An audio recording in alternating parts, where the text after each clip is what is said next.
The gardenias were perfect. The vows were printed. My best friend took the mic and said, "I slept with him." And I didn't run. That morning started like every bride's dream. White orchids lined the church steps. My grandmother's pearl necklace caught sunlight through stained glass windows.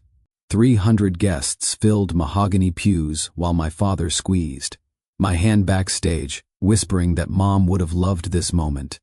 The string quartet played Pachelbel's canon as bridesmaids glided down the aisle. In dusty rose dresses we'd chosen together during countless wine nights. Everything sparkled with promise. Then Paloma grabbed the microphone. "If your world split open at the altar, would you scream, forgive, or do something no one saw coming?" Most people think they know exactly how they'd react to public betrayal. They swear they'd storm out with dignity intact. They promise themselves they'd never tolerate such disrespect. But standing there in imported silk, while your childhood friend confesses she's been sleeping with your fiancé for 8 months changes every certainty you've ever held. Time doesn't slow down like movies suggest. Instead, everything becomes crystal clear, like switching from standard definition to 4K resolution. You see every uncomfortable glance between them at dinner parties. You understand why she always knew his coffee order. You realize those late meetings weren't about quarterly reports. I had a choice: let betrayal write my story, or write my own in front of everyone. The wedding coordinator reached for my elbow, ready to escort me away from this disaster. My cousin started recording on her phone. The pastor cleared his throat nervously. But something unexpected happened at that moment. Instead of crumbling, I felt powerful. Instead of running, I stepped forward. Because sometimes the most devastating moments become your greatest teachers. And what looks like an ending transforms into the most extraordinary beginning. Stay with me to the end to see how a canceled wedding became a movement, and why love still showed up anyway. Welcome to Rich Billionaires Romance Stories, the corner of YouTube where love tells the truth, and we cheer each other on. If you're new, we saved you a seat. Say hi with your name and city. Drop A so the fam can welcome you, and tap subscribe to keep your seat at the table. We're building something special here, where real stories matter more than fairy tales, where vulnerability creates connection, and where every comment becomes part of our collective wisdom about love, loss, and everything in between. My name is Andrea Sanchez, and this is the story of how my wedding day became my Independence Day. The hummingbird brooch pinned to my bouquet caught light as I set down the flowers. My grandmother gave it to me that morning, sharing how she wore it when she married grandfather after his first wife left him with 3 children. "Sometimes, mija," she'd said, adjusting the delicate wings, "broken things create the most beautiful stories." Those words echoed now as Paloma's confession hung in the cathedral air like incense that wouldn't dissipate. Eduardo Lopez stood frozen at the altar. His jaw worked silently, searching for words that might salvage this moment. The man who built a tech empire from his parents' garage, who commanded boardrooms with natural authority, who'd proposed with such confidence at his family's vineyard in Napa Valley, now looked completely lost. His best man, Carlos, stepped backward slowly, creating distance from the explosion about to happen. A reverb hush filled the glass hall as 300 guests collectively held their breath. Someone's baby cried in the back row, the sound bouncing off vaulted ceilings like an alarm. My maid of honor, Victoria, moved toward Paloma with fury building in her expression, but I raised my hand slightly, stopping her. This was my moment to claim, my story to tell. The microphone felt heavy when I took it from Paloma's trembling hand. She'd gone pale after her confession, perhaps finally understanding the magnitude of what she'd done. 8 months of secrets spilled out in 10 seconds, destroying 15 years of friendship and what should have been the happiest day of my life. But as I looked at her mascara-streaked face, then at Eduardo, who still hadn't moved from his spot beside the unity candle, I realized something profound. They'd actually freed me from a prison I didn't know I was in. "Thank you, Paloma," I said into the microphone, my voice steady despite the earthquake inside my chest. Gasps rippled through the congregation like dominoes falling. My father, Roberto Sanchez, half stood from his front row seat, ready to intervene, but my stepmother pulled him back down. No, I mean it. Thank you for having the courage to tell the truth when it mattered most. Not after the honeymoon, not after the first child, not after 20 years of building a life on a foundation of lies. But right now, I can still choose differently. The cathedral's acoustics carried every word to the farthest corners, where distant relatives and Eduardo's business associates sat stunned. Someone's phone buzzed insistently until they silenced it. The flower girl, my 5-year-old niece Sophia, tugged at her mother's dress, asking why Aunt Paloma was crying. But I wasn't finished. This moment, horrible as it was, belonged to me now. Everyone here came to witness a union, I continued, surprised by the strength in my voice. You brought gifts, traveled from different cities, took time from your lives to celebrate what you thought was love. But real love doesn't hide in hotel rooms. Real love doesn't require secret text messages deleted before dinner. Real love doesn't stand at the altar wearing a $100,000 ring. While maintaining an 8-month affair with the bride's best friend, Eduardo finally spoke, his voice cracking. Andrea, please. Let's discuss this privately. Privately? I laughed, and it wasn't bitter. It was genuinely amusing. You chose publicly when you stood here. Paloma chose publicly when she grabbed this microphone. And now I'm choosing publicly too. Because everyone in this room deserves to know that what they're witnessing isn't a tragedy. It's a liberation. The wedding photographer, a young woman I'd hired because her portfolio captured raw emotion, never stopped shooting. Her camera clicked steadily, documenting the exact moment Andrea Sanchez chose herself over societal expectations, chose truth over comfortable lies, chose freedom over a false fairy tale. 2 words changed everything. Not I do as planned, but I'm free. And with those words, this cathedral full of witnesses became participants in an entirely different ceremony.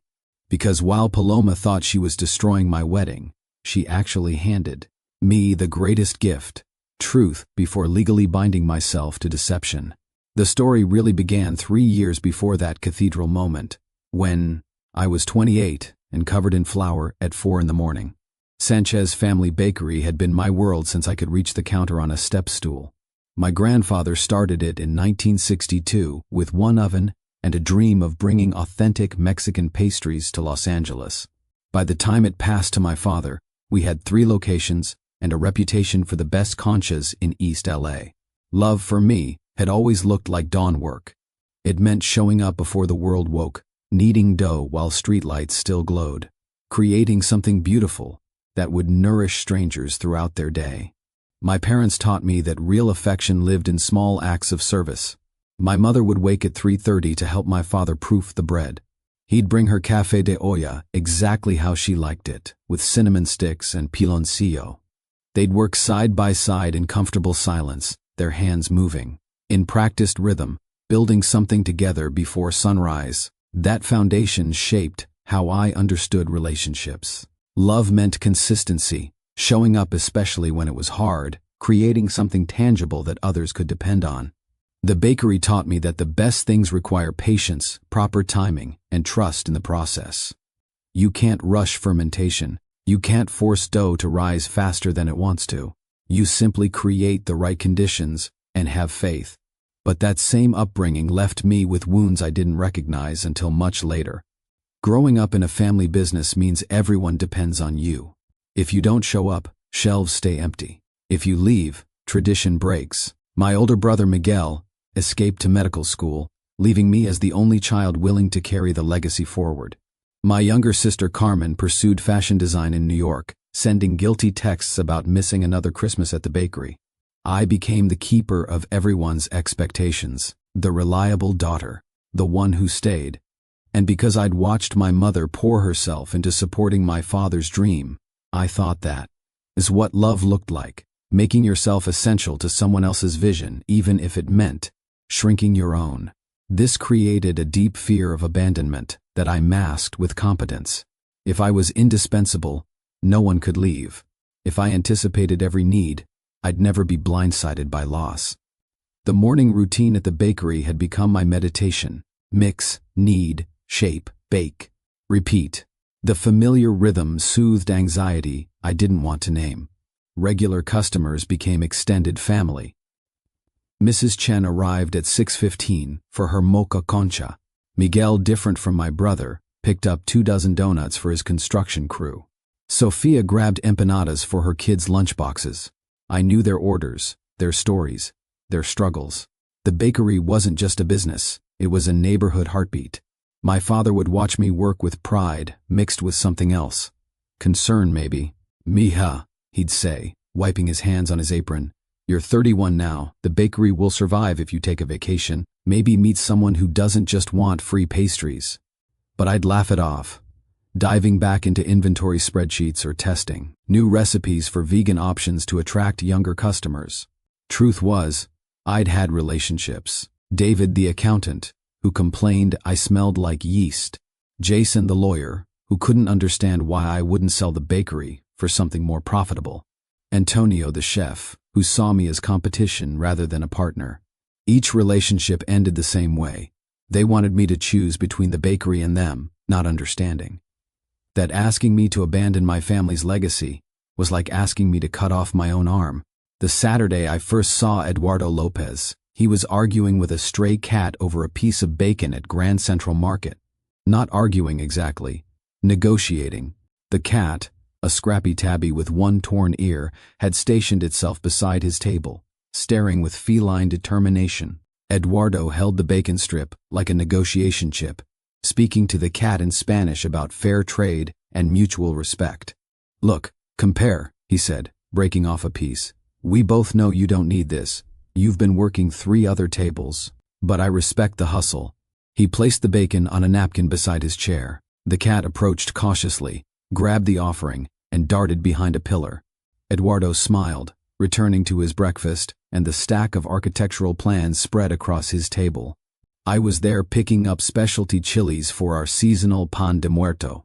The vendor, Doña Maria, had been narrating the entire scene for my entertainment.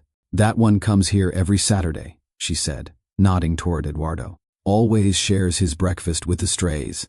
Last week he brought cat food in his briefcase. My grandson says he's some big-shot tech guy, but look at him. Worn jeans, coffee-stained shirt, talking to cats like they're board members. Something about the scene intrigued me. Here was a man wearing a Patek Philippe watch worth more than most cars, sitting alone at a plastic table, sharing bacon with a stray cat while reviewing what looked like garden blueprints. The contradiction fascinated me. His dark hair fell across his forehead as he concentrated, occasionally pushing it back with an absent gesture that suggested his mind was elsewhere, solving problems I couldn't see. His mission matters more than his status, Doña Maria continued, weighing my chilies. That's rare in a man with money. My grandson works for his company. Says Lopez pays for any employee to take classes, doesn't matter what kind. Cooking, coding, poetry, doesn't matter. Says investment in people pays better dividends than stocks. I watched Eduardo roll up his plans, tuck them under his arm, and leave cash on the table that was clearly triple his breakfast cost. He walked through the market with purpose but not in a hurry, stopping to buy flowers from the elderly woman who always sat by the entrance. Not roses or anything romantic, sunflowers, bright and cheerful, which he handed to a little girl having a meltdown by the juice stand. Her tears stopped immediately, replaced by wonder at the yellow blooms bigger than her head. Later, I learned about his rooftop gardens project. Lopez Urban Farms had already converted 50 rooftops across LA into productive gardens. Not for profit. He donated everything grown to food banks and community kitchens. The waiting list for installation stretched 2 years, but he prioritized schools and senior centers over corporate clients who could pay more. The business magazines called him foolish. The community called him family. My father had mentioned the project weeks earlier, showing me an article about Eduardo's vision for transforming LA's food desert neighborhoods. This is someone who understands that feeding people is about more than just food, he'd said, tapping the newspaper. It's about dignity, community, teaching people they can create abundance even in concrete jungles. I dismissed it as another rich person's vanity project then. But watching Eduardo share bacon with a stray cat shifted something in my perception. Paloma, who would later destroy my wedding, entered my life like a summer storm at a charity fundraiser for literacy programs. She literally ran into me, sangria splashing across my white dress, apologizing in a rush of words while simultaneously complimenting my earrings, asking where I got my shoes, and somehow producing club soda from her purse like Mary Poppins with a wine preference. Oh God, I'm so sorry. But also, that dress is incredible, and honestly the sangria stain looks like abstract art. I'm Paloma, I'm a disaster, but I'm fun. At parties, and I have an entire pharmacy in my purse if you need anything from Band-Aids to anxiety meds to, apparently, club soda for wine emergencies. She dabbed at my dress while talking, her energy infectious and immediately disarming. Within 10 minutes, we were laughing like old friends. Within an hour, she'd introduced me to half the room, gotten us invited to an after-party, and somehow convinced me to bid on a cooking class neither of us had time to take. Paloma worked in event planning, which made perfect sense. She could orchestrate chaos into something magical. Her blonde hair perpetually looked like she'd just left the beach. Her smile could power small cities, and she had this gift for making everyone feel like they were the most interesting person in the room. You know what you need? She announced after our third drink, apropos of nothing. Adventure. You're gorgeous, successful, and you smell like cinnamon, which is basically catnip for men. But you're playing it too safe. When's the last time you did something that scared you? Before I could answer, she'd signed us up for salsa lessons starting the next week. Paloma became my opposite and my complement. Where I was cautious, she was bold. Where I planned, she improvised.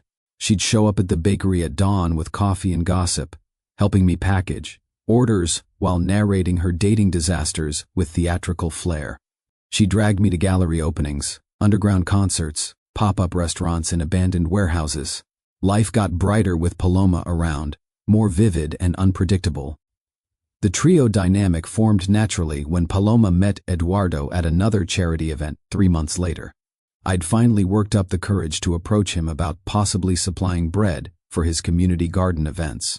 Paloma inserted herself into the conversation with her usual hurricane grace, and suddenly, we were all having drinks, debating whether authentic tacos needed 2 tortillas. Eduardo and I said yes. Paloma claimed it was carb overkill. You're the lucky one, Paloma would tell me during those early days, when Eduardo and I were still circling each other cautiously. He looks at you like you invented sunrise. Do you know how rare that is? Most men look at women like we're puzzles to solve or prizes to win. But Eduardo? He looks at you like you're already complete, and he just wants to know if there's room for him in your world. She became our biggest cheerleader, planning group hikes where she'd mysteriously fall behind, so Eduardo and I would walk alone. She organized Taco Tuesday tours across the city, documenting everything with her Polaroid camera. During the massive blackout that hit downtown, she showed up at my apartment, with flashlights, board games, and enough wine to wait out the apocalypse. Eduardo arrived an hour later with a camping stove and ingredients for dinner. We spent the night cooking by candlelight, telling stories. Paloma capturing moments with her camera's flash, piercing the darkness. Looking back, there were signs I missed. Paloma's laugh got slightly higher when Eduardo told jokes. How she always positioned herself beside him in photos. The specific way she'd mention his name, like she was tasting something sweet. But I was too busy falling in love to notice my best friend was falling too. The moment our worlds truly locked together happened at a community board meeting in Boyle Heights. I was there representing the bakery, proposing to donate day-old bread to local shelters. Eduardo was presenting his latest rooftop garden initiative, seeking approval, to convert an abandoned building into a vertical farm and teaching center. We hadn't seen each other since the blackout night 2 weeks prior, though Paloma had been suspiciously insistent that I attend this particular meeting. Eduardo stood at the podium, passionate but not preachy, explaining how food sovereignty could transform neighborhoods. His presentation included testimonials from families already benefiting from rooftop gardens. Children who'd never seen vegetables grow before harvesting their first tomatoes. He showed photographs of senior citizens finding purpose in tending plants. Former gang members learning agricultural skills that led to employment. His vision went beyond charity. It was about empowerment, teaching communities to feed themselves. Food justice isn't just about access, he said, his voice carrying conviction that filled the room. It's about ownership, education, pride in production. When a child grows their own food, they understand their power to create rather than just consume. When a grandmother shares her knowledge of traditional plants with younger generations, culture stays alive. This isn't just about vegetables. It's about rebuilding the community from the ground up, literally. When my turn came to present, I found myself building on his ideas. Sanchez Bakery wants to partner with Lopez Urban Farms, I heard myself saying, surprising everyone including myself. We can provide baking classes using produce from the rooftop gardens. Imagine kids harvesting tomatoes, then learning to make pizza. Families picking chilies, then creating traditional salsas. We combine growing with cooking, garden with kitchen, seed to table. The board members exchanged glances. Eduardo turned from his seat in the front row, his expression unreadable. Paloma, sitting in the back, started filming with her phone. The room felt electric with possibility. Furthermore, I continued, feeling momentum building. The bakery will commit to purchasing surplus produce from all community gardens at fair market prices. This creates economic incentive for gardeners, while ensuring nothing goes to waste. We'll develop new products featuring locally grown ingredients, with profits cycling back to fund more gardens. It's a closed-loop system that benefits everyone. The headline card would later read, Lopez Urban Farms hits 100 rooftops with Sanchez partnership. But in that moment, all I knew was Eduardo's eyes had lit up with something beyond business interest. After the meeting approved both proposals, he waited while I gathered my materials. That was brilliant, he said simply. I've been trying to figure out the sustainability piece for months. Purchase guarantees change everything. Gardeners can plan crops knowing there's a buyer. The economics finally work. He paused, then added with a smile that transformed his serious face. Plus, who doesn't love bread? Paloma appeared beside us, practically vibrating with excitement. This is it. This is the thing. You two are going to change LA one carrot and one concha at a time. We need to celebrate. Drinks, now. No arguments. She linked her arms through ours, dragging us toward the door. The Polaroid montage from that night shows the three of us at a dive bar, toasting with cheap beer. Eduardo and I still in our business clothes while Paloma wore sequins for no apparent reason. Another photo, sharing street tacos at 2 a.m., Eduardo teaching me to fold the tortilla properly while Paloma documents everything. A third image, all of us on Griffith Observatory steps at dawn, the city spread below as the sun painted everything gold. The lower third venue fact that everyone would remember, the majestic downtown, became our regular spot, the rooftop bar where Eduardo first kissed me 6 weeks later, where Paloma witnessed it with what I thought was joy but might have been something else, where we'd planned the future unaware of how it would shatter. But that night, after the community board meeting, everything felt possible. Our missions had merged, his environmental vision with my family tradition, creating something neither could achieve alone. We didn't just cross paths, we intersected at exactly the right angle to build something new. The real beginning, the moment that shifted everything from professional to personal, happened on my bakery's back porch at 2 a.m, 48 hours after that community board meeting. I'd been experimenting with a new bread recipe incorporating herbs from Eduardo's test garden, unable to sleep with ideas racing through my mind. The industrial mixer hummed its familiar rhythm, while I measured dried rosemary, thinking about his hands in the soil, planting what I now held. A knock at the back door made me jump, flour clouding the air as I spun around. Through the security glass, Eduardo stood holding a burlap sack, looking sheepish in the yellow security light. I opened the door, confused why a billionaire was at my bakery's loading dock in the middle of the night. "I'm here to bring you more flour," he said, hefting the bag. "But not the kind you're thinking of. This is mesquite flour, ground from pods harvested in Tucson. My grandmother used to bake with it. Thought you might want to experiment, given your new garden-to-bakery initiative." He paused, suddenly aware of the time. "I couldn't sleep. Drove by, saw your lights on. This is weird, isn't it? Showing up at 2 a.m. with flour?" "Extremely weird," I agreed, but stepped aside to let him in. "Also weirdly perfect timing. I'm testing recipes and could use a second opinion. Can you taste the difference between Mediterranean oregano and Mexican oregano in bread? For the next 3 hours, we worked side by side in my kitchen, testing different herb combinations, kneading dough while discussing everything from sustainable agriculture to our grandmother's cooking secrets. Eduardo rolled up his expensive shirt sleeves, getting flour everywhere, completely absorbed in the process. He had strong hands, careful and deliberate, shaping dough with unexpected skill. My grandmother taught me, he explained when I commented on his technique. Said a man who can't make bread can't build anything worth keeping. She'd approve of this place. It smells like her kitchen, yeast and possibility. The conversation flowed naturally, jumping from business plans to childhood memories to dreams we hadn't told anyone else. He confessed his fear that success had disconnected him from the community work that originally motivated him. I admitted feeling trapped between honoring tradition and wanting to innovate. We talked about parents' expectations, the weight of legacy, the challenge of building something authentic in a city that often valued appearance over substance. As dawn approached, painting the kitchen gold through windows I'd forgotten to cover. We sat on the back porch with coffee and fresh bread still warm from the oven.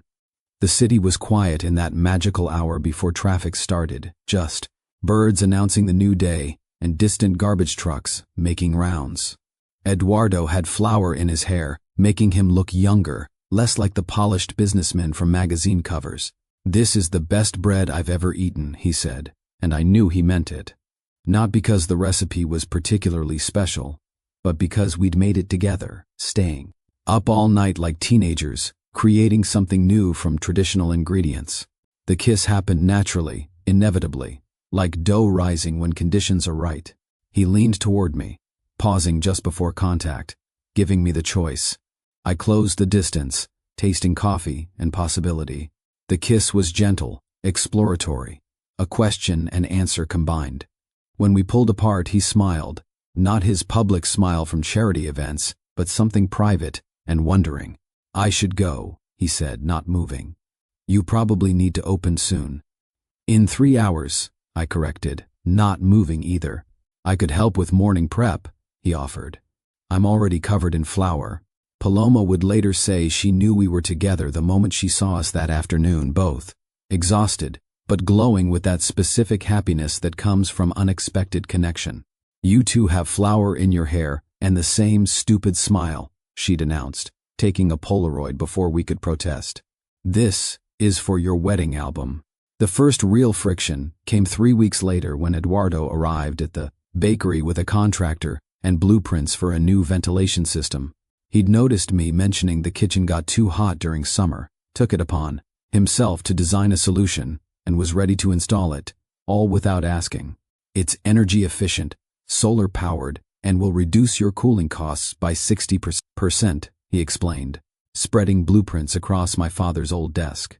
"Installation takes 2 days. Minimal disruption. I've already run the numbers. The payback period is 18 months. After that, it's pure savings." I stared at the plans, feeling something tighten in my chest. "You designed this? Had contractors bid? Scheduled installation? All without mentioning it to me?" "I wanted to surprise you," Eduardo said, his enthusiasm dimming as he registered my tone. "You're always taking care of everyone else." "I thought..." "You thought you'd fix my problems without asking if I wanted them fixed?" The words came out sharper than intended. "Eduardo, this is my family's business, my domain. You can't just sweep in with solutions to problems I haven't asked you to solve." The contractor excused himself, sensing tension. Eduardo rolled up the blueprint slowly, processing my reaction.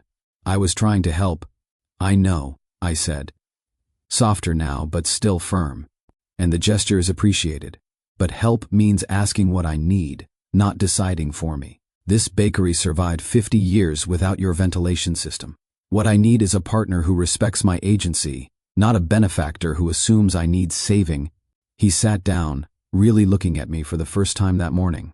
"You're right, I'm sorry. It's, in my world I see a problem and fix it. That's what I do. But you're not a problem to solve. Neither is your bakery. Ask before fixing," I said, establishing what would become our fundamental boundary. "Even if you think you know the answer." even if the solution seems obvious. Ask. Include me in decisions about my own life. The on-screen text would later highlight this moment. Boundary set. Ask before fixing. But what viewers wouldn't see was the hour we spent afterward, really talking about why this mattered. Eduardo admitted he'd grown up watching his mother struggle, unable to help, and now overcompensated by trying to fix everything for everyone. I explained how being the reliable daughter meant constantly having others make decisions for me, assuming they knew best. My instinct is to solve, he said, taking my hand across the desk. Your boundary is that I need to ask first. I can do that. Will you tell me when I forget? Because I probably will forget. At first, yes, I promised. And you tell me when I'm being too independent, when I should accept help but won't out of pride.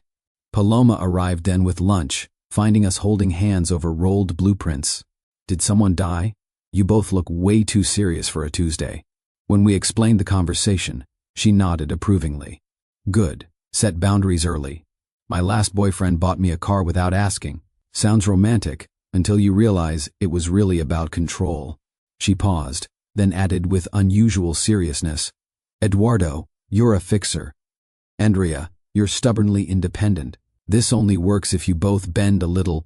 The ventilation system was eventually installed. 6 months later, after I researched options, gotten multiple bids, and made the decision myself. Eduardo's design was actually the best option, which we both found amusing. But by then, it was my choice, not his gift. And that made all the difference. What I didn't notice then, but seems obvious now, Paloma and Eduardo had their own rhythm, a natural ease I mistook for friendship. They'd exchange movie quotes I didn't recognize, debate music with passionate intensity, share jokes that made them both laugh before the punchline. Their banter felt like siblings or old friends. Comfortable, familiar, completely innocent to anyone watching. The night we went salsa dancing, Paloma partnered with Eduardo while I took a water break. They moved together with surprising synchronization, Paloma laughing as Eduardo spun her dramatically. He's actually good at this. She called me. Who knew tech billionaires could dance? My mother insisted, Eduardo replied, dipping Paloma low. Said no son of hers would embarrass the family at weddings. When he pulled her back up, their faces were close for just a moment. A micro-glance passed between them, something I registered but dismissed as the natural chemistry of good friends. Another moment, we were hiking Runyon Canyon at sunrise, Paloma documenting everything with her Polaroid as usual. Eduardo helped her over a particularly steep section, his hand on her lower back for stability. She leaned into him briefly, naturally, the way you do with someone you trust. My hero, she said with theatrical flair, but her smile was softer than the joke required. Always, Eduardo responded, and something in his tone made me look back. But they were already moving forward, Paloma complaining about the hill while Eduardo teased her about her impractical shoes. During a beach bonfire in Malibu, Paloma got too close to the flames trying to roast the perfect marshmallow. Eduardo pulled her back, his arm around her waist, both of them laughing at her singed marshmallow. You're a disaster, he said fondly. But an entertaining disaster, she countered, still in the circle of his arm. The most entertaining, he agreed, and there it was again, that micro-glance, gone before I could fully process it. City nights brought more moments. The three of us at rooftop bars, Paloma sitting between us but angled toward Eduardo, as he explained something about sustainable architecture. Her hand on his arm when she laughed. The way he automatically ordered her drink, vodka tonic with extra lime, without asking. How they'd continue conversations from previous meetings, references to texts I hadn't seen, inside jokes formed during the few times they'd hung out without me. You two are like twins separated at birth, I said once, watching them argue passionately about whether pineapple belonged on pizza. Paloma's laugh was slightly too bright. Except he has better hair. Debatable, Eduardo countered, tugging one of her blonde waves. The gesture was playful, friendly, nothing more, or so it seemed then. Looking back now, I want to ask all of you something important. This community we've built here is about real talk, honest growth, and learning from each other's experiences. So here's my question. What's a red flag you once ignored, and what did it teach you? For me, it was those micro glances, that easy familiarity I mistook for friendship. The red flag wasn't that Paloma and Eduardo got along. It was how I dismissed my own instincts, that tiny voice, saying something's here because I wanted so badly to have both my best friend and my partner in my life. I ignored it because acknowledging it would mean accepting that the two people I trusted most were capable of betraying me together. Your voice belongs here. Tell me about the warning sign you explained away, the gut feeling you silenced, the moment you chose comfort over truth. Because here's what I learned. Those red flags aren't just warnings about other people. They're messages about ourselves, what we're willing to accept, what we fear losing, what we need to heal. Drop your story in the comments. Use A if you saw it coming but stayed anyway. Use A if it taught you something valuable. Use A if you're proud of yourself for eventually choosing better. This is a safe space for truth, growth, and supporting each other through the mess and beauty of real love. The city night sound effects from those evenings, sirens in the distance, music from other rooftops, the hum of 20 million people living their own stories. All of it was the soundtrack to missing what was right in front of me. But maybe that's the point. Sometimes we need to miss the signs to learn how to read them. Sometimes we need to trust the wrong people to discover how to trust ourselves. 3 months later, Eduardo proposed the 6th Street Bridge at sunset, with the entire city sprawling behind us in golden light. But the proposal wasn't just ours. It belonged to the community we'd been building together.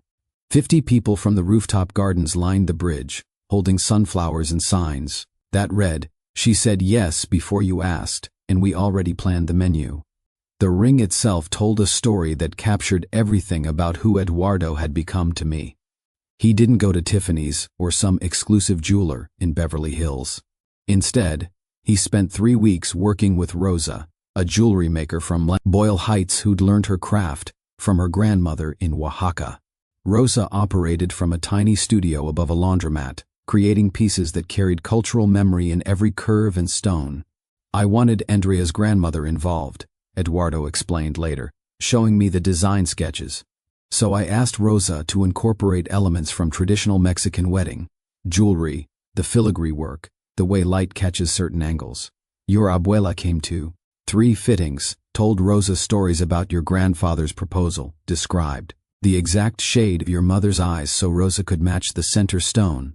The ring was rose gold with intricate filigree that looked like lace, surrounding a champagne diamond that caught light like my mother's eyes used to when she laughed. Small emeralds, my birthstone, formed a hidden pattern on the inside band, visible only when I took it off. It was opulent in craftsmanship, but humble in spirit, expensive because of the hours Rosa poured into it, not because of brand names or social status. My abuela had cried when Eduardo showed her the finished piece. "Mijo," she'd said, using the term of endearment reserved for family, "you understand that jewelry isn't about the gold. It's about what it holds, memory, intention, promises made visible." This ring knows Andrea's story. That's worth more than any diamond.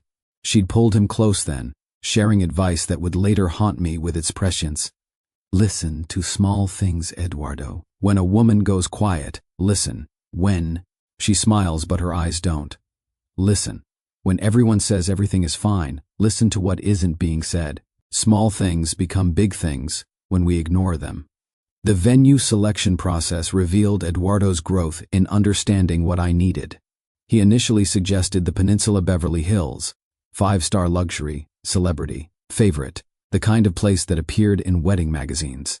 I'd gone on the tour to make him happy, walking through ballrooms that could host royalty, tasting menu options that cost more per plate than most people's monthly grocery bills. "It's beautiful," I said carefully, choosing words that wouldn't hurt his feelings. "But it's not you," he finished, reading what I hadn't said. "Not us. This is impressive, but the impression isn't what we're building, is it?" We found our venue 3 weeks later, the majestic downtown, the same rooftop bar where he'd first kissed me. The event coordinator, Maria, nearly cried when we explained our vision. "Most couples who can afford this space want bottle service and DJs that cost more than my car," she said. You want family-style dining and a salsa band from the neighborhood. You want to feed 300 people and invite the dishwasher to dance with his daughter. This is what weddings should be. The dishwasher story became legendary in our planning process. His name was Jorge, and he'd worked at the Majestic for 15 years, saving money to bring his daughter from El Salvador. She'd finally arrived 2 months before our wedding date, when Eduardo learned Jorge had never danced with her. Not at her quinceañera, not at any celebration. Because they'd always been separated, he insisted Jorge bring her as our guests. "We'll have a father-daughter dance," Eduardo announced during planning. "Not just me with my mother, but Jorge with his daughter too. And we'll cover her dress, her hair, whatever she needs. Let her feel like a princess at someone's wedding since she couldn't have her own quinceañera." The vendor list reflected this philosophy.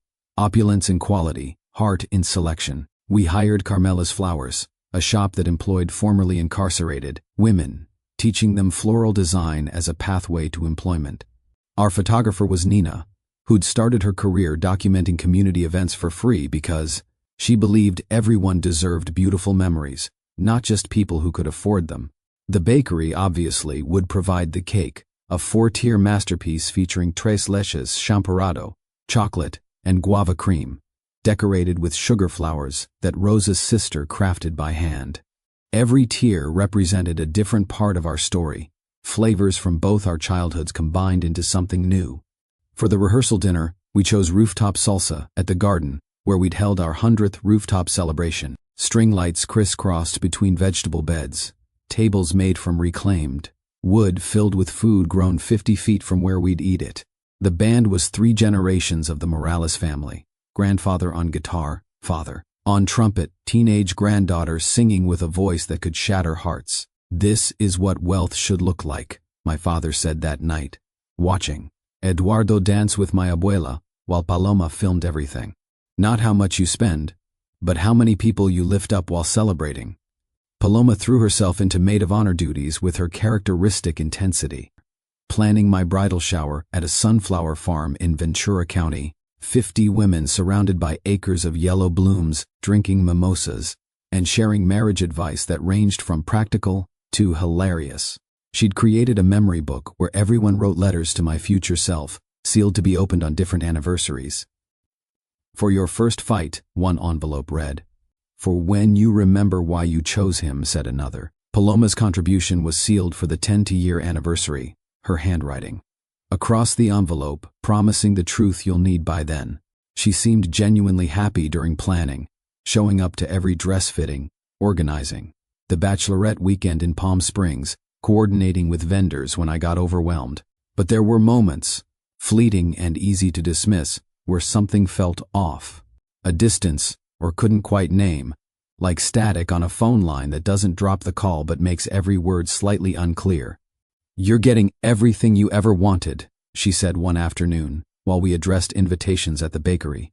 Her tone was light, celebratory even, but something in her eyes looked wounded. The man, the mission, the perfect merger of family and future. "You're so lucky. Andrea, you deserve this." The phrasing stuck with me.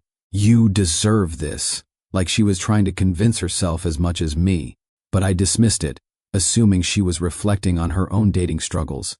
Paloma had been single for 8 months, her longest stretch without a relationship since I'd known her.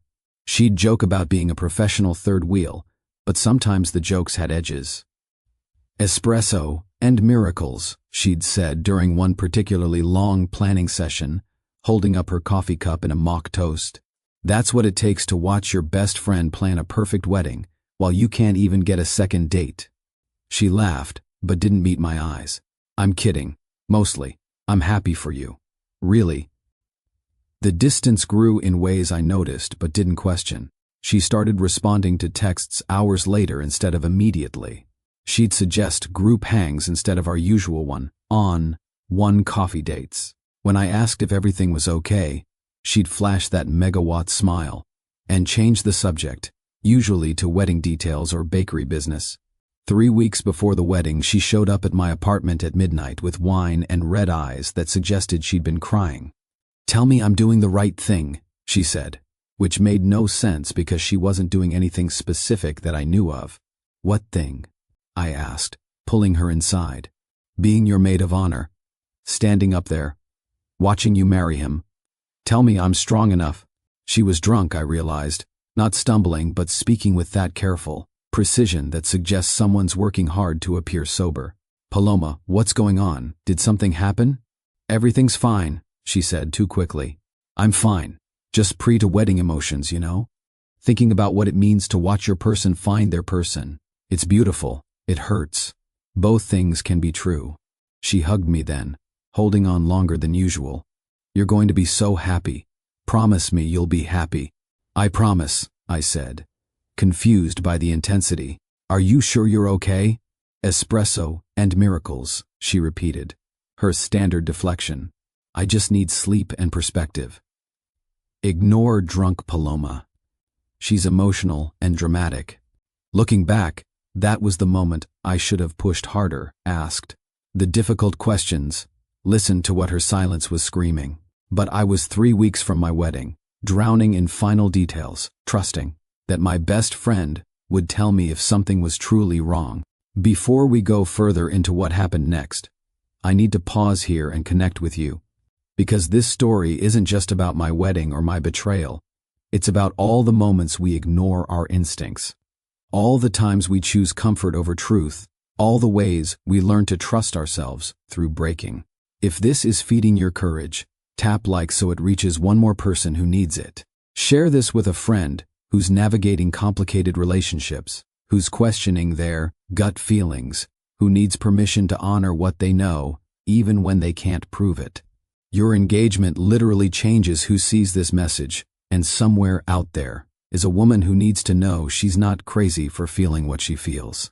And here's where I really want your voice. Finish this in the comments. At the altar, I would. No judgment, just listening to their hearts. Would you run? Would you speak? Would you forgive in the moment or need time? Would you turn the disaster into something else entirely, like I did? There's no right answer, only your answer, and sharing it helps all of us understand the range of human responses to impossible situations. At the altar, I would, what? Really sit with that question, not what you think you should do, or what looks brave on social media, or what your mother would want. What would you do in that crystallized moment when your world splits open and everyone's watching? Your voice belongs here, like this video. Share it with someone who needs it, and complete that sentence in the comments. At the altar, I would. Use A if you'd confront it head on. Use A if you'd run. Use A if you'd need time to process. Use a wife, you'd try to transform it into something else. Because here's what I've learned through this whole experience. There's no rehearsal for devastation. You can't practice for the moment your foundation crumbles. You can only trust that. Somewhere in the rubble, you'll find the strength to build something new. And hearing each other's truths, messy, complicated, real, gives us all permission to be human in our own impossible moments. The comments on the original video of my cathedral speech were overwhelming. Thousands of people shared what they would do, each response a window into their own wounds, wisdom, and hopes. Someone wrote, "At the altar, I would thank them for showing me the truth before I was legally bound to lie." Another said, "At the altar, I would crumble because I'm not as strong as you." A third shared, "At the altar, I would forgive everyone but myself, which is exactly what I need to work on." Every response mattered. Every voice added to our collective understanding that betrayal doesn't have a script. That strength looks different on everyone. That survival takes infinite forms. So tell me, at the altar you would. Throughout the venue tours and planning sessions, the video would alternate between split-screen moments. On one side, the opulence of premium vendors and luxurious details. On the other side, the community impact of each choice. The flower order supports formerly incarcerated women. The photography package funds Nina's scholarship program for aspiring artists. The catering selection employs refugees learning culinary skills. The rule of the day appeared as an elegant text overlay during the proposal scene. Love is a verb, not a feeling to be had, but an action to be lived, demonstrated in Eduardo's 3 weeks with Rosa, in my Abuela's involvement in the ring design, in Jorge's daughter getting her quinceañera moment at our wedding. A color-coded planning board would appear in close-up during vendor selection scenes, green for vendors who aligned with our values, red for those who didn't, yellow for possibilities still being researched. The board told a story of intentionality, of wealth wielded as a tool for community elevation rather than personal elevation above community. The match cut from my birthday celebration to the blackout dance, 3 months condensed into a single visual transition, showed Eduardo surprising me with my grandmother's recipe for mole negro, a dish that took 3 days to prepare and required 17 ingredients.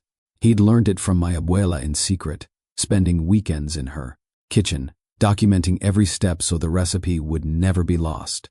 "You're not just marrying me," he'd said, presenting the mole at my birthday dinner. "You're marrying someone who wants to honor where you come from, learn what matters to you, carry forward what you love. This isn't just dinner. It's a promise." The 3 months later card appeared as the scene shifted to our engagement party, where Paloma gave the toast that should have told me everything. "You two are perfect," she began, champagne glass raised, smile bright and brittle. "Andrea deserves you, Eduardo. Not you deserve each other, or you're perfect together, but specifically Andrea deserves you, Eduardo," as if she was trying to convince herself to let go of something she wanted. The dance where time stopped happened during that same engagement party. Eduardo and I swayed to Besame Mucho, while Paloma filmed from the edge of the dance floor, her camera capturing what I couldn't see then, the longing in her expression, the way she watched Eduardo instead of both of us. The moment she lowered the camera and just stared, the on-screen text appeared as the song reached its crescendo, the last perfect moment before everything changed. Because 3 months later, I'd be standing in a cathedral wondering how I missed every sign that the two people I loved most were betraying me together. But in that dance, wrapped in Eduardo's arms, surrounded by community and promise, I believed in the fairy tale we were building. I believed love was enough. I believed intention mattered more than temptation. I believed that the foundation we'd built, community partnership, shared values, mutual respect, was strong enough to weather anything. I was wrong, but I was also more right than I knew, just not in the way I expected. The week before the wedding, something shifted. Nothing dramatic enough to name, just an atmospheric change like humidity rising before a storm. Eduardo became consumed with work, taking calls at odd hours, canceling our nightly dinners twice in 3 days. "Just closing a deal before the honeymoon," he'd explain, distracted, his attention somewhere I couldn't follow. Paloma went equally distant, responding to my texts with single words instead of her usual paragraph-long enthusiasms. When I called to finalize last-minute maid of honor details, she sounded strained, like someone forcing cheerfulness through a headache. "Everything's under control," she kept saying. "Stop worrying. It's all handled." But it was the small things that didn't align. Eduardo's phone face down on tables, when he'd never been secretive before. Paloma cancels our traditional Thursday coffee, claiming a work emergency, then posting Instagram stories from a hiking trail.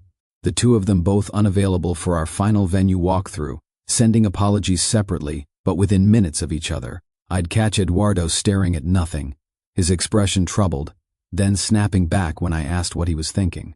"Wedding nerves," he'd say, kissing my forehead. "Just want everything to be perfect for you." But his eyes held something heavier than nervousness, guilt maybe, or grief, though I couldn't understand what he had to feel guilty or sad about. Paloma's social media told its own story if you knew how to read it. Posts about doing the right thing and truth versus comfort, and one particularly haunting. Quote, "Sometimes loving someone means letting them be happy, even when it destroys you." I'd commented with a concerned emoji, asking if she was okay. Her response, just philosophical. "Ignore me." The opportunity to snoop presented itself 3 days before the wedding. Eduardo's laptop sat open on my kitchen counter, unlocked, his email visible. He was in the shower, singing off-key to a song I couldn't identify. I could have looked, should have looked maybe, given the instinct screaming that something was wrong. My hand hovered over the keyboard. One click would show his recent messages. Another would reveal his calendar. I could know definitively if this unease had foundation or if I was manufacturing problems where none existed. But I pulled back, closing the laptop gently, because whatever we were building had to stand on trust, not surveillance. If I couldn't believe Eduardo without evidence, what kind of marriage were we creating? One where passwords were shared and phones were regularly checked? Where suspicion governed instead of faith? "I choose to trust you," I whispered to the closed laptop, making it a promise to myself as much as to him. My grandmother's voice echoed in my head. "Trust isn't blind, it's deliberate. You see the possibility of betrayal and choose faith anyway. That's what makes it powerful." The same opportunity came with Paloma. She'd left her phone at the bakery after helping with cake tastings, the screen lighting periodically with notifications. I could have looked. Her passcode was my birthday. She'd told me once, laughing about how she could never remember numbers, so she used dates of people she loved. Again, I chose not to know. Whatever distance had opened between us, I wouldn't cross it through invasion. If Paloma was struggling with something, she'd tell me when she was ready. Friendship meant respecting boundaries, even when curiosity demanded answers. The hum returned that night, the settled feeling I'd had since meeting Eduardo. The sense that life was aligned correctly, moving towards something good. The unease didn't disappear completely, but I convinced myself it was normal pre-wedding anxiety. Every bride questioned everything in the final week. Every relationship had rough patches. We'd weather this like we'd weathered every other challenge together, with communication and trust. I was choosing my values over my fears. I was being the person I wanted to be, someone who trusted until given concrete reason not to, who assumed the best rather than preparing for the worst. It felt noble then. It feels naive now, but maybe both things are true. The morning arrived bathed in the kind of golden light that only happens a few times a year, when the marine layer burns off early and the sun hits Los Angeles at exactly the right angle. I woke at 5, too excited to sleep, and watched the city transform from my hotel room window. Somewhere out there, Eduardo was waking up too, preparing to meet me at the altar. Somewhere, Paloma was arranging her maid of honor duties. Somewhere, 300 people were choosing outfits, calling cars, preparing to witness what we'd built. The gardenias arrived at 6, hand-delivered by Carmela herself, their scent filling my suite with something holy. White petals perfect as porcelain, green leaves glossy with morning dew, arranged in a cascade that would trail behind me down the aisle. Carmela had outdone herself, weaving meaning into every bloom. Gardenias for purity and trust, white roses for new beginnings, jasmine for eternal love. "These are the most beautiful flowers I've ever created," Carmela said, adjusting the bouquet one final time. "You can feel the love in them. They know they're part of something special." My grandmother arrived at 7, carrying the hummingbird brooch wrapped in tissue paper that had yellowed with age.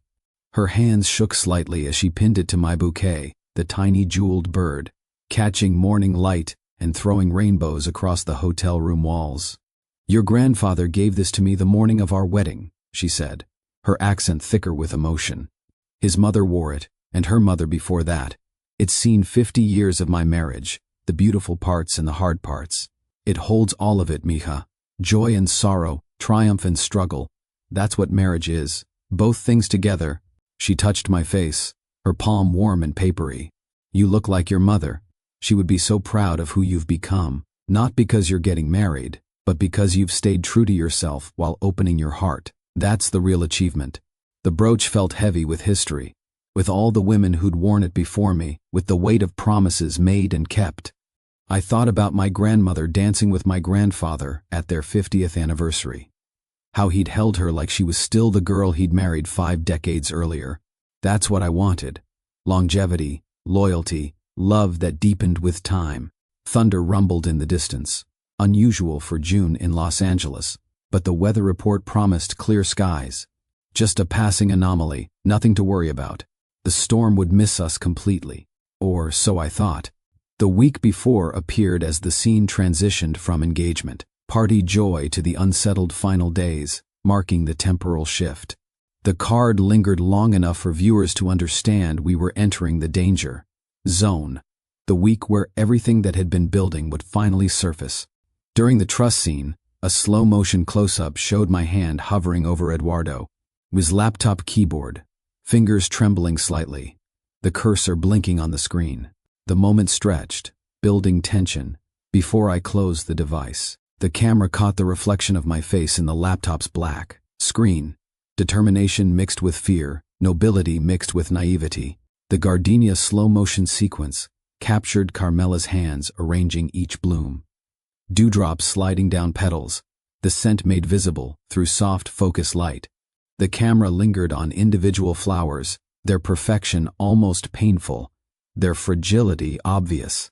One wrong move and bruises would appear. One rough touch and petals would brown. The ring shot, my engagement ring catching that golden morning light, refracted into rainbow prisms across white hotel walls.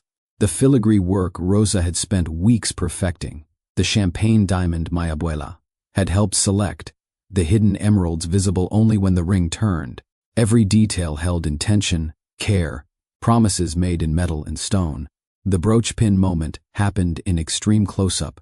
My grandmother's shaking hands, the hummingbird's tiny jeweled eye, the pin sliding through silk, the click as it locked into place. The sound design amplified that click, making it sound like a lock engaging, like something being secured that couldn't easily be undone. Thunder rumbled on the soundtrack as the scene transitioned from hotel room to cathedral arrival. But when the scene cut to the cathedral interior, the thunder disappeared completely, replaced by absolute silence. The aisle stretched impossibly long, empty pews waiting to be filled, the altar, spotlit by that same golden morning light streaming through stained glass. The silence held, unnatural and heavy, building tension. Then, slowly, the sound of 300 people arriving, talking, laughing, completely unaware that in 2 hours this joyful gathering would witness something no one expected. The storm hadn't missed us. It was just waiting for the exact right moment to break. The noise outside was deafening. My phone wouldn't stop buzzing. Texts, calls, social media notifications from people I hadn't spoken to in years, suddenly invested in my drama. News outlets picked up the story. Billionaire's wedding ends in public confession. Bakery heiress turns betrayal into charity. The wedding that became a movement. Everyone had an opinion about what happened, what I should do next, whether I was strong or foolish or performing for attention. But inside my apartment, there was only quiet. I'd turned off my phone, unplugged the television, closed the curtains against photographers who'd somehow found my address. For 3 days, I did nothing but exist in the silence, letting myself feel everything I'd been too busy to process during the wedding chaos. I cried until my eyes swelled shut. I screamed into pillows until my voice went raw. I ate nothing, then ate everything in my refrigerator at 3 a.m. I slept for 16 hours, then couldn't sleep at all. I went through every text message Eduardo and I had ever exchanged, looking for clues I'd missed. I deleted our photos, then restored them from the trash, then deleted them again. This was grief, I realized, not for Eduardo specifically, but for the future I'd built in my imagination. The children we'd talked about naming, the house we'd planned to buy in Silver Lake, the tradition of Sunday dinners blending both our families. The partnership expanded across the city, all of it gone, replaced by a humiliation so public I couldn't even process it privately. On the 4th day, I got up and filed the paperwork for the Blue Door Fund, not because I felt ready, but because staying still felt like drowning. The fundraiser had collected $300,000 that needed proper structure, legal protection, a mission statement that went beyond wedding disaster response. I sat at my kitchen table with my laptop and created something real. Articles of incorporation, board structure, grant application criteria, conflict of interest policies. Every document was a brick, building something solid from ruins. By midnight, the Blue Door Fund existed officially, legally, permanently. The visits to shelters started the next week. I needed to see where the money would go, who it would help, what difference it could actually make. The first shelter, Casa de Esperanza, in Boyle Heights, served women escaping domestic violence. The director, Noemi, walked me through cramped rooms where mothers and children rebuilt lives from nothing. Most of our residents arrive with trauma and determination in equal measure, Noemi explained, showing me a bedroom where 3 families shared space meant for one. They want to work, want independence, and want safety. But the gap between wanting and achieving feels impossible when you're starting from zero. I saw myself in those women, not the violence, but the starting over, choosing yourself when it costs everything, the building from broken pieces. What if the Blue Door Fund focused on that gap? I asked. Seed grants for women starting businesses, mentorship pairing them with established entrepreneurs, childcare stipends so they can attend training. What if we help them bridge from surviving to thriving? Noemi's eyes filled. That would change everything. The second shelter visit brought me to Isela, who ran a transitional housing program for formerly incarcerated individuals. The third introduced me to Marcus, who operated a youth shelter for LGBTQ teenagers rejected by their families. Each conversation added dimension to what the Blue Door Fund could become. By the end of the month, I'd built a board, Noemi bringing expertise in trauma-informed support, Isela contributing re-entry program knowledge, Gianna offering event planning and fundraising skills, my father representing small business mentorship, and Rosa providing artistic community connection. 5 people who understood that charity without dignity was just another form of poverty. The grand gesture wasn't a romantic declaration or expensive gift. It was painted. Specifically, a bright blue door painted on the side of the building housing our first Blue Door workshop space, a converted warehouse in East LA that had sat empty for 3 years. I spent an entire Saturday painting that door myself, rolling vibrant blue across metal that had been tagged and faded and forgotten. Eduardo had taught me that wealth could build. His rooftop gardens proved it. But I was learning that labor mattered too. Getting paint in my hair, aching muscles from the repetition, the satisfaction of watching color transform rust into invitation. People stopped to watch, to ask questions, to pick up spare brushes and help. By evening, 20 strangers had contributed, turning a solitary project into community art. Someone brought speakers and played music. Someone else brought tacos. A teenager added flowers around the door's frame, delicate vines that made the entrance feel alive. "What's it for?" a woman asked, stepping back to admire the work. "A place where people can rebuild," I said. "Anyone who's starting over gets to walk through this door and find resources, community, hope. No judgment, no requirements except willingness to try." The first workshop happened 2 weeks later. 15 women, all starting businesses with nothing but ideas and determination. I'd partnered with my father to teach the basics: business plans, accounting, marketing, navigating permits and regulations. But the real magic happened when I asked them to write. "Before we talk numbers," I said, handing out journals the Blue Door Fund had purchased, "I want you to write what you want to remember about yourself during this process. Not goals or plans, who you are at your core, what matters when everything else falls away. Because building a business will test you.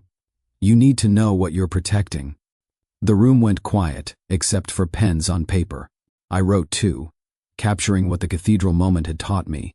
I am someone who transforms pain into purpose. I am someone who chooses community over comfort. I am someone who builds even when broken. When we shared, tears flowed freely. Maria wrote about being a mother who refused to let her children inherit poverty. Luz wrote about surviving cancer and deciding life was too short for other people's dreams. Chen wrote about immigrating at 50 and refusing to believe she was too old for new beginnings. "You all just met," I told them, "but you're family now. When one of you succeeds, we all succeed. When one of you struggles, we all help. That's the real grand gesture, showing up for each other." Eduardo's accountability came in the form of boundaries, not grand declarations. 3 weeks after the wedding, a letter arrived at the bakery, handwritten, on simple paper, no expensive stationery or dramatic flourishes. "Andrea, I'm not writing to ask forgiveness or explain what can't be justified.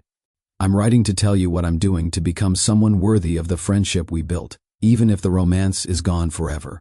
I've started therapy, twice weekly, focused on understanding why I sabotaged something I genuinely valued. Dr. Chen says, I have patterns around self-destruction when things get too real, too permanent. That's an explanation, not an excuse. I've stepped back from Lopez Urban Farms leadership, appointing an independent board to ensure the mission continues without my ego attached. The work matters more than my involvement. I made an anonymous donation to the Blue Door Fund. You'll see it on the books as Community Investment Group. It's substantial because I can't make amends with words alone, but it's anonymous because this isn't about recognition.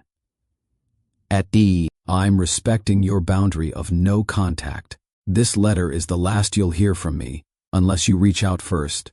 You deserve space to heal without me cluttering it with apologies. The mission work continues. Lopez Urban Farms hit 150 rooftops last week. The community partnership we built outlasted our relationship, which is exactly how it should be. Your vision made that possible. I hope someday you can think of me without pain. I hope the Blue Door Fund changes countless lives. I hope you find love that honors you completely. With respect and regret, Eduardo A. I read it 3 times, then filed it away.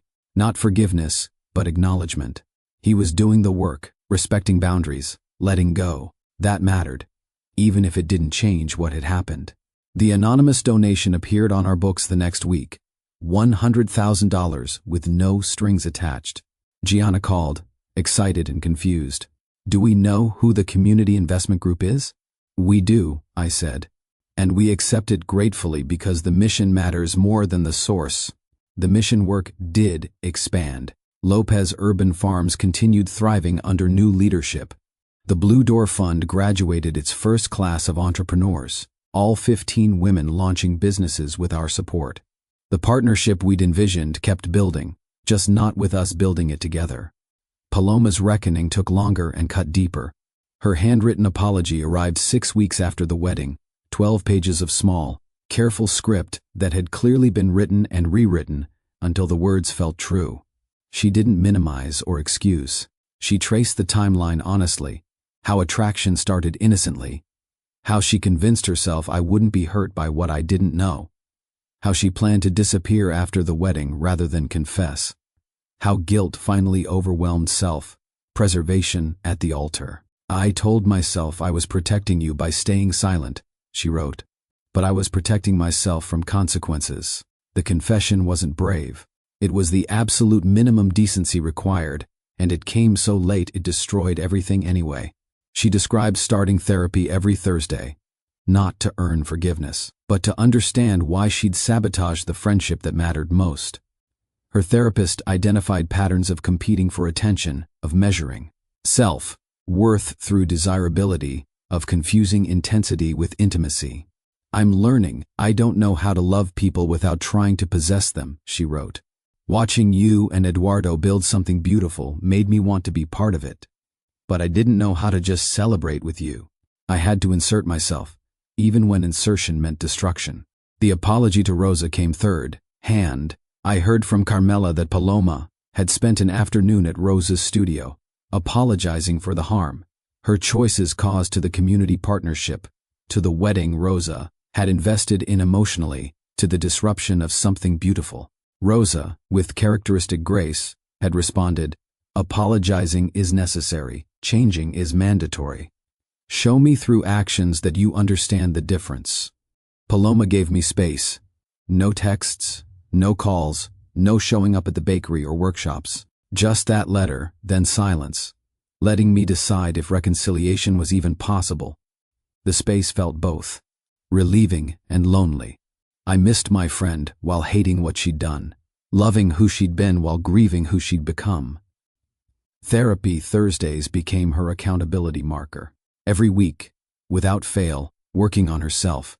Mutual friends reported seeing her at sessions, at support groups for people who'd betrayed loved ones, at volunteer work that had nothing to do with redemption and everything to do with becoming different. I wasn't ready to forgive, might never be ready. But I could acknowledge effort, respect boundaries, allow for the possibility that people could grow beyond their worst choices. If the Blue Door moment hit you, if this story of turning devastation into building, of choosing, Purpose over paralysis, of community showing up when romance failed. Type love builds below. Then do something beautiful. Welcome someone new by replying to their comment. Make this space what it's meant to be. Gentle, supportive, real, because that's what the Blue Door Fund taught me. Love isn't just romantic passion or friendship loyalty. Love is the collective choice to build something bigger than individual pain. Love is strangers picking up paintbrushes. Love is women sharing journals and dreams. Love is accountability without performance. Love is space to heal and grow. Subscribe to join our weekly premiere watch parties. The chat is gentle, the community is real, and we always save you a seat. Every week, new stories about love in all its forms. Romantic, platonic, communal, self-directed. Stories that tell the truth about breaking and building, failing and trying again, being human in all its complicated beauty. Say it with us. Love builds, not just romantic love, not just when everything's perfect, but especially when things fall apart and we choose to create something new from the pieces. Love builds businesses and communities. Love builds courage and boundaries. Love builds second chances and first attempts. Love builds the world we want to live in. One choice at a time. So type it. Love builds. Let those two words be your commitment to construction over destruction, to possibility over bitterness, to the slow, hard, beautiful work of creating meaning from mess. And then welcome someone new. Reply to their comment. Tell them you're glad they're here. Help build this community the same way we're all learning to build our lives. With intention, grace, and the stubborn belief that broken things can become something beautiful. The paint roller visual appeared in slow motion, vibrant blue covering rust-brown metal, the transformation visible in every stroke. The camera stayed close, showing texture and effort, the physical labor of creating change. Paint dripped, collected at the bottom, dried in the sun. The door became a character itself, representing transition from closed to open, from forgotten to welcoming. The on-screen text, "Forgive and go slow," aren't opposites appeared during Paloma's reckoning section, lingering long enough to let the wisdom settle. The words contradicted the culture's demand for immediate resolution, for clean endings and tidy reconciliations. Instead, they offered permission for complexity. You can eventually forgive while also taking years to trust again. Both things can be true. Workshop laughter sound effects punctuated the first business class, genuine joy breaking through vulnerability. You could hear Maria's specific cackle when she realized her business idea wasn't as impossible as she'd thought. You could hear Chen's surprised giggle when her English stumbled, but everyone understood anyway. You could hear the collective "oh" when concepts clicked into place. The blue door appeared repeatedly as a visual motif, in establishing shots, in transitions between scenes, in background frames. Always the same bright, impossible blue, always inviting, always suggesting that walking through meant transformation. The door became shorthand for the entire philosophy. Build something beautiful from broken materials. Make an invitation from abandonment. Choose opening over closing. 3 months later, the Blue Door Fund hosted its first community celebration at the warehouse space that had become our headquarters. 30 businesses launched through our program set up booths showcasing their work. Maria's catering company offering samples, Chen's tailoring business displaying custom pieces, Luz's cleaning service handing out cards with pride. The mural on the warehouse's exterior wall had just been completed, a collaboration between local artists and program participants. It showed hands of different colors building something together, not a specific structure, but the idea of construction itself. The blue door sat at the mural's center, permanently open, permanently welcoming. I was restocking Maria's sample table when I saw him. Eduardo stood at the entrance, hesitant, holding a potted plant that looked suspiciously like rosemary from his rooftop gardens. Our eyes met across the crowded room, and something passed between us. Not the old attraction exactly, but recognition of shared history and mutual growth. He approached slowly, giving me time to move away if I wanted. I stayed. "I wasn't sure you'd want me here," he said, offering the plant.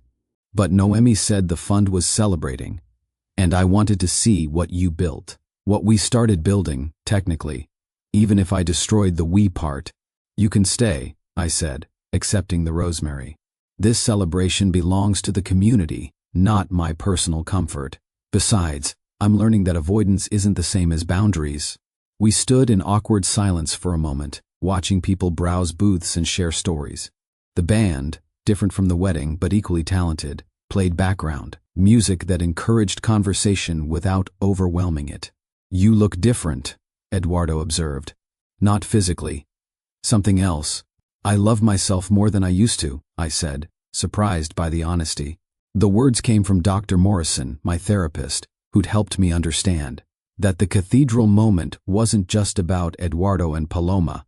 It was about finally choosing myself first, something I'd never done consistently before. Eduardo nodded slowly. That shows. You're... He stopped, searching for words that wouldn't cross boundaries. I'm glad. You deserve that. So do you, I said, meaning it. Are you doing the work? Twice a week with Dr. Chen, learning things about myself I should have learned decades ago. Understanding why I destroyed something I actually wanted. He paused, then added carefully, there's no timeline for earning back trust, I know that. But I'm doing the work anyway because it's the right thing, regardless of outcome. We go slow, I said, establishing the boundary clearly. Maybe we will rebuild our friendship eventually. Maybe we don't. But slow is the only speed I'm offering. Relief crossed his features. Slow is more than I deserve. Thank you. An hour later, we sat on the warehouse steps with iced tea Chen had, brewed for the celebration, watching the street's golden hour light. The conversation had moved past apologies into something more substantial, discussing the mural design, debating expansion plans for the fund, sharing books we'd read during our separate healing journeys. The artist wants to add to the mural, I said, pointing to the blank wall space beside the door. A timeline showing the fund's growth. Every business launched, every life changed, visual proof of what's possible when the community shows up. That's beautiful, Eduardo said. Accountability made visible. Growth you can actually see. He hesitated, then asked, would you want Lopez Urban Farms represented? The partnership that started everything? Or is that too complicated? I considered it, checking my feelings honestly. I think it belongs. The partnership was real, even if our relationship wasn't entirely honest. The rooftop gardens still feed people. That matters more than our personal mess. That's generous.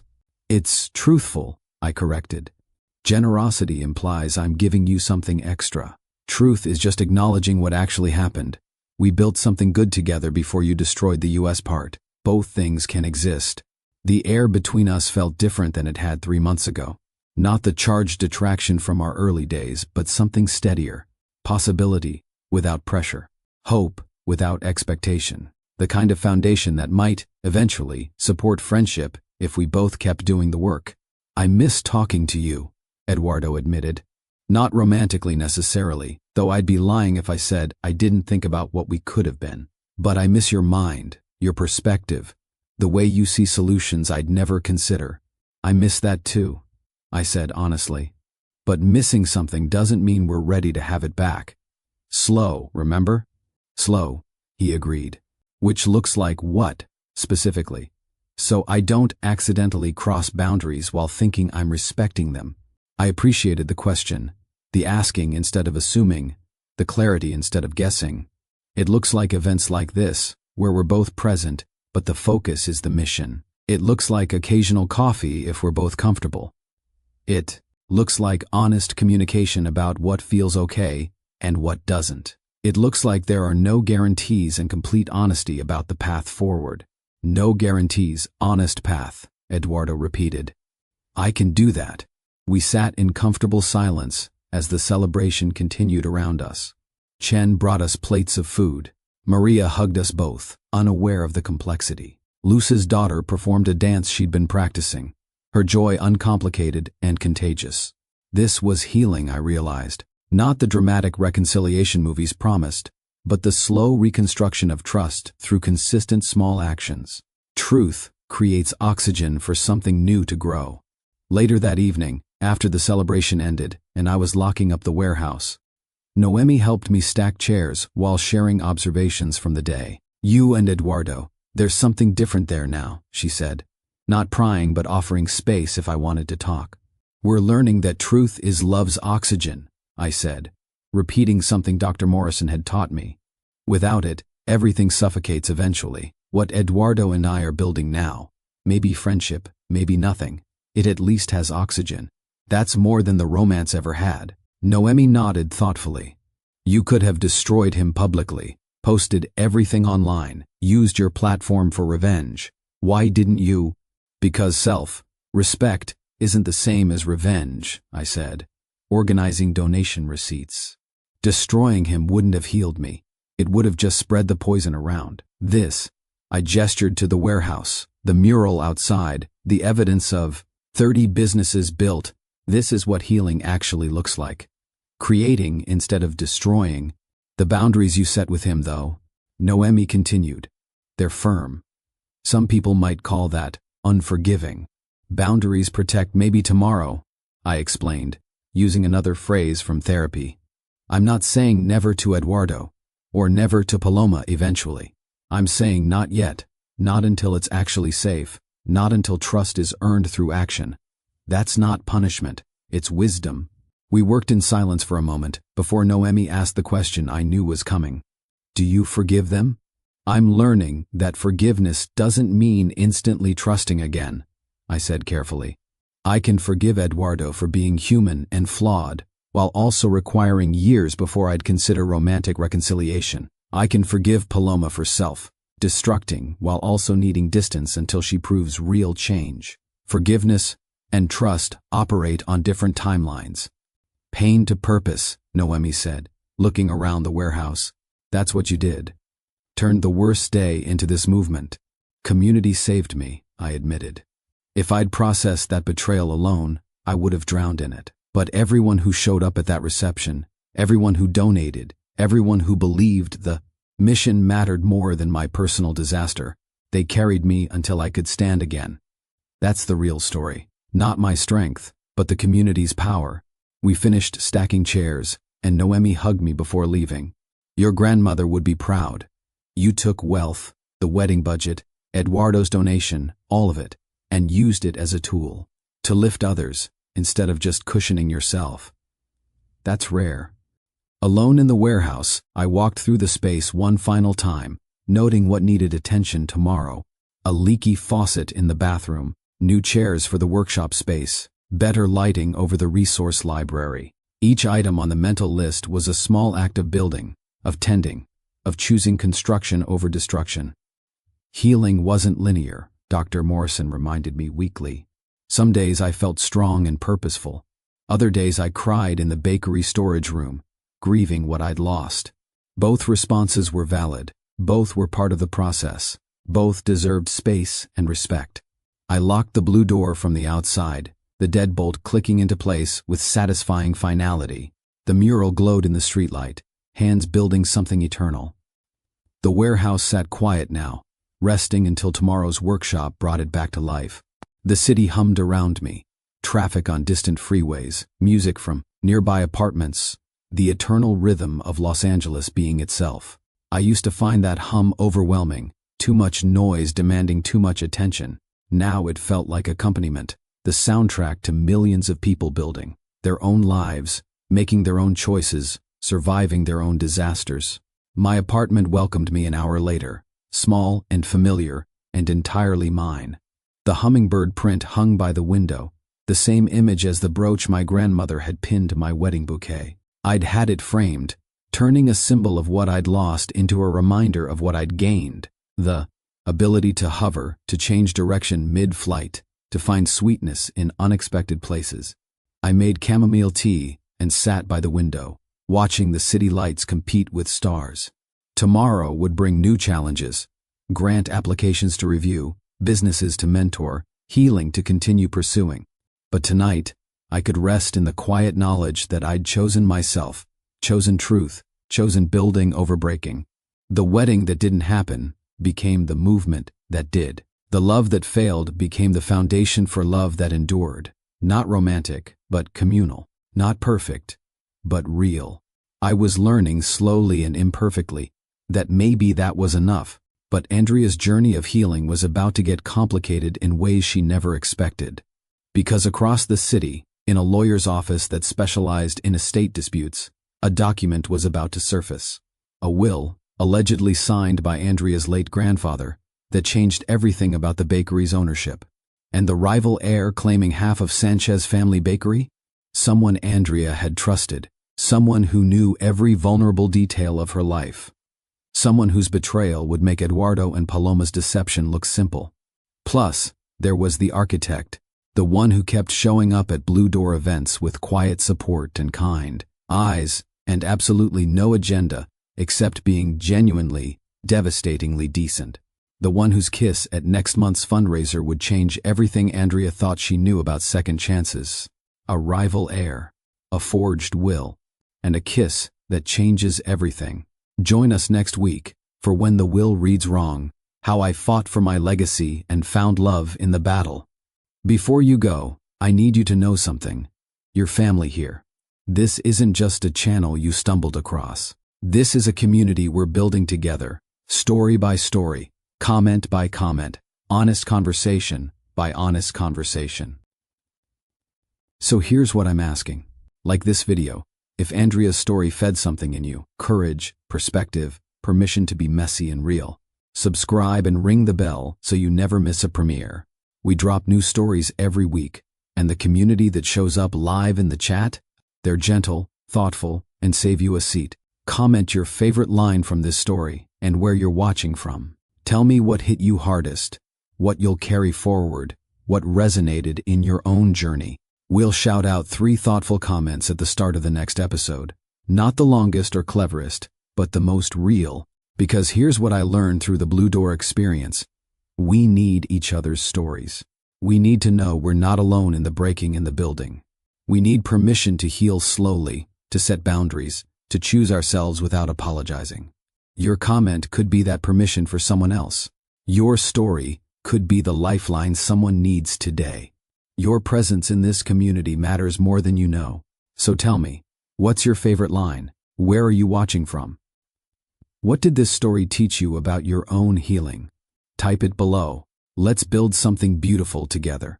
Your family here. Act accordingly, with kindness, honesty, and the understanding that we're all doing our best with the tools we have. Like, subscribe, ring the bell, comment your favorite line and your city. And I'll see you next week for a story about wills, rivals, and the kiss that changed everything.